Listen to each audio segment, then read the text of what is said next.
di pasar saham tuh kadang harta karun justru ada di tempat yang orang lain nggak lirik. Nah, hari ini kita mau bedah MTMH, sebuah perusahaan yang kinerjanya bukan cuma bangkit, tapi sepertinya sedang menulis ulang ceritanya sendiri di depan mata kita.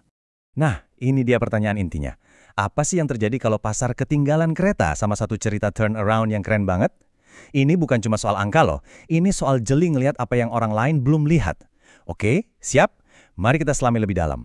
Supaya kita bisa ngerti potensi ke depannya, kita harus jujur dulu lihat ke belakang. Kenapa sih MTMH atau PT Murni Sadar Tbk ini dulu tuh jadi saham yang dihindari banyak orang? Lihat deh tabel ini. Tiap poin di sini tuh kayak lampu merah buat investor.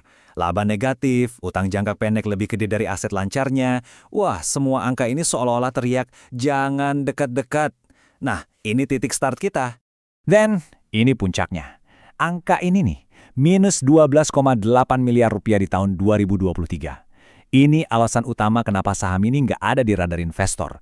Siapapun yang cuma lihat sekilas pasti langsung skip. Tapi, nah disinilah ceritanya jadi seru banget. Tiba-tiba, ada pergeseran besar. Mesinnya mulai panas, ceritanya mulai berbalik. Dan ini dia titik baliknya. Dari minus, sekarang jadi plus 2,6 miliar di 2024. Ini bukan sulap ya, ini bukti nyata kalau strategi baru mereka itu berhasil. Ini dia momen from zero to hero yang kita tunggu-tunggu. Kalau kita cecerin begini angkanya, baru kelihatan kan dahsyatnya? Lonjakan 119% dari rugi jadi untung itu sinyal yang nggak bisa diabaikan. Ini bukti model bisnisnya jalan, skalanya besar dan efektif. Oke, jadi kalau fundamentalnya udah bagus banget, pertanyaan selanjutnya kan, kok harga sahamnya kayaknya belum ngejar ya? Nah, disinilah inti dari peluang investasinya. Sekarang, coba kita bandingin sama tetangga-tetangganya, kompetitornya. Lihat deh kolom PBV, Price to Book Value. Gampangnya gini, PBV tuh ngasih tahu kita, untuk setiap Rp1 aset yang dimiliki perusahaan, pasar mau bayar berapa? Nah, di sini ceritanya makin menarik. Dan jeng-jeng, ini dia momen ahanya.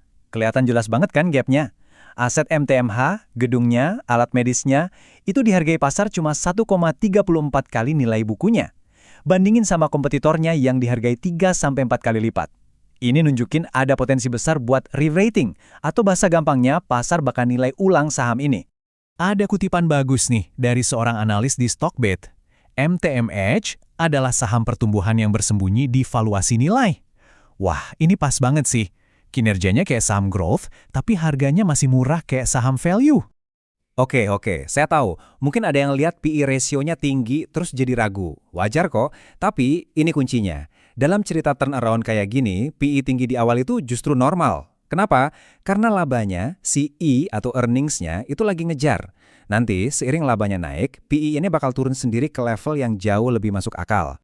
Nah, setelah kita paham analisisnya, pertanyaannya kan, terus gimana cara mainnya? Oke, sekarang kita masuk ke bagian strategi. Anggap aja ini buku panduan dari seorang mentor.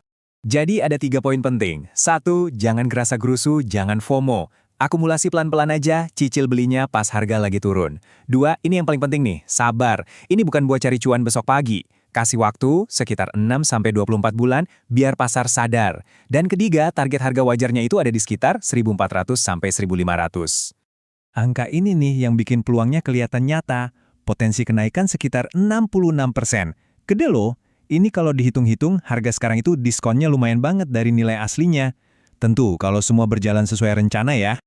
Eits, tapi tunggu dulu. Mentor yang baik itu nggak cuma ngomongin untungnya doang. Kita harus realistis, harus tahu juga risikonya apa. Ini penting banget biar kita investasinya tenang dan yakin. Ada 2 risiko utama yang perlu kita waspadai. Pertama, likuiditasnya tipis. Artinya, jual beli dalam jumlah besar tuh nggak gampang. Kedua, karena ini bisnis rumah sakit, ada ketergantungan sama regulasi pemerintah, terutama soal tarif BPJS. Kalau ada perubahan, bisa ngaruh ke pendapatan. Oke, setelah kita bongkar semua detailnya, yuk kita tarik benang merahnya. Apa sih inti dari semua ini? Intinya begini, MTMH ini adalah contoh klasik cerita turnaround. Fundamentalnya udah melesat kayak roket, tapi harga sahamnya masih ketinggalan di stasiun. Jalannya pelan kayak kereta uap. Nah, celah antara si roket dan kereta uap inilah yang kita sebut peluang. Pada akhirnya, pasar itu seringnya telat bereaksi sama perubahan. Pertanyaannya sekarang bukan apakah pasar akan sadar, tapi kapan. Dan setelah lihat semua data ini, pertanyaannya buat Anda, Apakah Anda melihat peluang ini sekarang sebelum semua orang ikut sadar?